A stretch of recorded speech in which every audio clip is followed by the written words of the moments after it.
let's just go ahead and jump right into it. Let's jump right into that 3:30 game that's going to be on CBS. This is the CBS game of the week right here.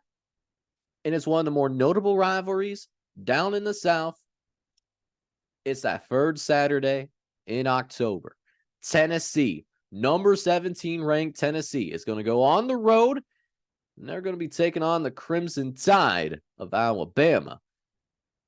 Big game for both teams as well, seeing as that whoever does end up winning this game, well, first and foremost, this is an elimination game for all intents and purposes for the college football playoff.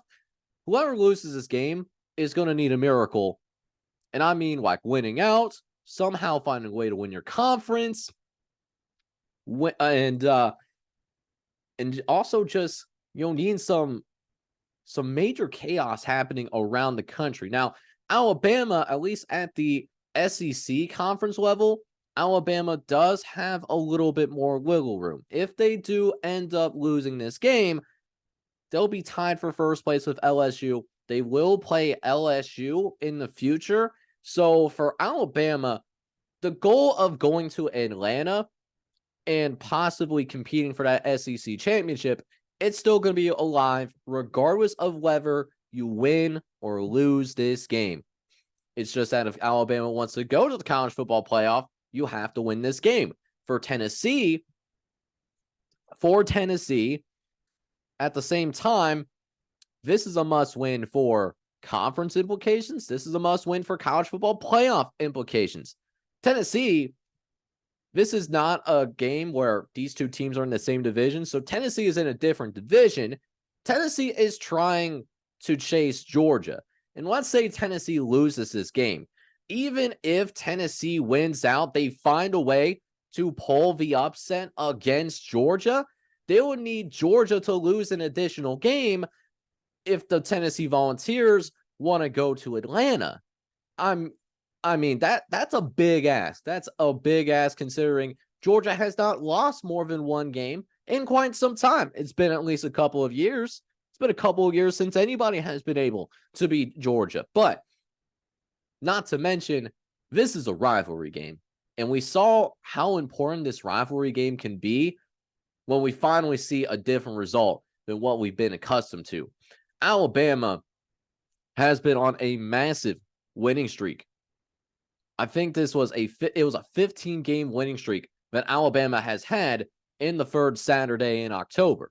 That was finally snapped last year when we saw Chase McGrath kick a 40-yard field goal as time expired. And when Tennessee won down in Knoxville, we saw how much that rivalry game does legitimately matter. We saw a field storming. We saw goalposts going into rivers. This matters for both teams.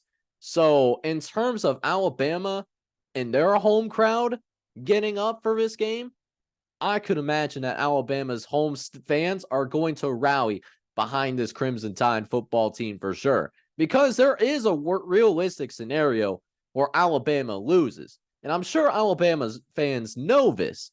So they're going to be loud, and they're going to be known for that loud noise and being a hostile environment. We're going to see just how hostile Tuscaloosa, Alabama can certainly be. And so it goes to Tennessee. Can Josh Heupel get his guys ready to go to play on the road? Tennessee does have an impressive record, 5-1. They've won the games that they've supposed to win for the most part. And I say this because, yes, Tennessee is 5-1. They have a very good record. They're on the verge of bowl eligibility already. However, they only went on the road one time this year. One singular time. And it was that game against Florida. Y'all remember this? That game against Florida? And they lost to the Florida Gators. That was the only time that Tennessee has gone on the road.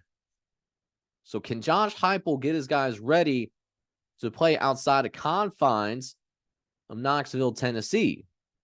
Now, when you think about Tennessee, if you haven't taken a chance to watch Tennessee very much this season, you would think, oh, Tennessee, they got the high tempo offense. They like to throw the ball down the field, throw it 50, 60 times a game. That's not this Tennessee team. That's not the case. That's not the Tennessee team of today is nothing like the Tennessee team that we saw last year that led the nation in scoring at 46 points a game. That was at the tops of yards per game, averaging over 500 yards per game. It's not that team. Matter of fact, Joe Hilton III, completely different quarterback than Hendon Hooker. Joe Milton, he threw for just over 100 yards in that game last week against Texas A&M. He's only been averaging barely over 200 yards a game this season. He also only has 10 touchdown passes and 4 interceptions. It's not terrible by any means, but he's no Hendon Hooker. This passing offense is not like it was this previous season. Now, what Tennessee can do, what this Tennessee team is more than capable of, is running the ball. They are massive on running the football. They bring a three-headed monster, and that backfield has led them to being the best in the SEC in terms of its ground attack and in the top 10 in the country in terms of running the ball. Top 5 if we end up taking out the service academies, because the service academies, of course, run that triple option. So all they do is, for the most part, run the ball. So if we take out the service academies, Tennessee is borderline in the top 5 in terms of running the ball. And they hit their average last week against Texas A&M. Oh, they sure did. They ran for 232, which is coincidentally what they have averaged over the course of the season. And what's more impressive, that Texas A&M, they had a stingy rush defense themselves. They had the best rushing defense in the conference, in the SEC. They're allowing less than 84 yards a game on the ground going in. And Tennessee still ran all over them. So, can Alabama stop the run and force Joe Hilton III to beat them? Because Joe Milton III, we haven't seen them have that real breakout game to where he's able to take over. And honestly, I don't know if Joe Milton III has that in him. He's got the cannon. There's no disputing that. He can launch bombs. There's no disputing that. But in terms of being a quarterback, like from neck up, we haven't seen him necessarily be able to do that at a high level. He's played at a very average level over the last couple of games against South Carolina, against Texas A&M as well. So that's a big key for Alabama specifically. Can you stop that rushing attack and be able to force Joe Milton III to beat you? And specifically, beat you through the air, because he's also a little bit on that mobile side as well. He could run it when asked to. He hasn't brought it out too many times, but he did run for almost 100 yards against UTSA, who could win the American. So he has it. He hasn't been able to. He hasn't really felt the need to use it, so to speak. Can they force Alabama to be beaten through the air by Joe Milton III? Can they do that? In addition, I think the trenches in general are going to have a big effect. Both teams actually are very strong at going and attacking opposing quarterbacks. But the big difference is that Tennessee actually has a little bit better of an offensive line. Would you be shocked if I told you that Alabama is ranked 126 right now in terms of sacks allowed per game?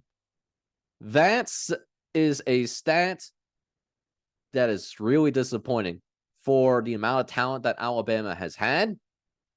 Now, it could be for a bunch of different reasons. Could be because maybe Jalen Milroe is holding the ball too long, or there's miscommunication on the offensive line. It could be a multitude of reasons. But that offensive line needs to show up. And it's the same offensive line that's allowed multiple sacks in every single game. It's not that those sacks have happened in one or two particular games. No, they've allowed at least 2 sacks in every single game that Alabama has played so far this season. And that includes that mid-Tennessee State game that happened in the season opener. Let that go ahead and swallow that for a moment. And Tennessee can get after them too. They have 24 sacks so far in 6 games. They're led by James Pierce Jr. with 6, and then Tyler Barron with 5. So coincidentally, it would be in the best interest of Alabama to also establish that running game and maybe try to have a methodical drive or two to start things out in the first half so that maybe those pass rushers for Tennessee, they don't end up being that one and only, they don't get to Jalen Milroe. They're not as aggressive with it is what I'm trying to get to. So what do we think is going to happen in this game? We got the line right in front of us right now. And again, as of about 3:30 when I'm recording this, Alabama is a -8.5. They're an 8.5 point favorite going in. But I do think that offensive line for Alabama is going to really struggle to contain the pass rush of Tennessee. I think this is, even though that they're going to be in Tuscaloosa, I don't think that this is a very good matchup. I don't think Alabama matches up well against Tennessee. Matter of fact, I think Tennessee is the more physical team than Alabama. That's kind of how Alabama's won their games. They've been the much more physical team in their games that they've won.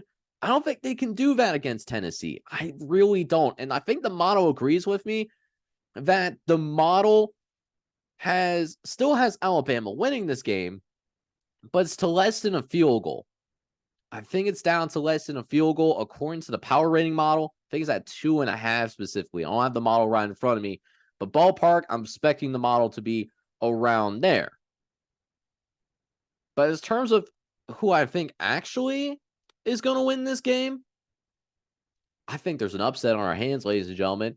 I think Tennessee might be starting a win streak of their own. I think they're tired of seeing Alabama win year after year after year in the third Saturday in October. I think this is a particular game where Tennessee uses that physicality to its advantage. And while I think Alabama defensively, it's about a push against Tennessee's offensive line, I think that advantage that Tennessee's going to have up front against an offensive line that has struggled tremendously this year, I think it becomes a big issue and it becomes the biggest factor in this game at the end of the day. So I'm going to go a step further than what the model says. The model says Alabama's going to win, but not cover. Not only do I believe that Alabama is not going to win this game, I truly believe as well that Tennessee, they're going to beat Alabama in Tuscaloosa. I think they get it done, and I think they pull it off, pulling a slight upset against the number 11 team in America, the Alabama Crimson Tide, and subsequently eliminate this Alabama team from college football playoff contention.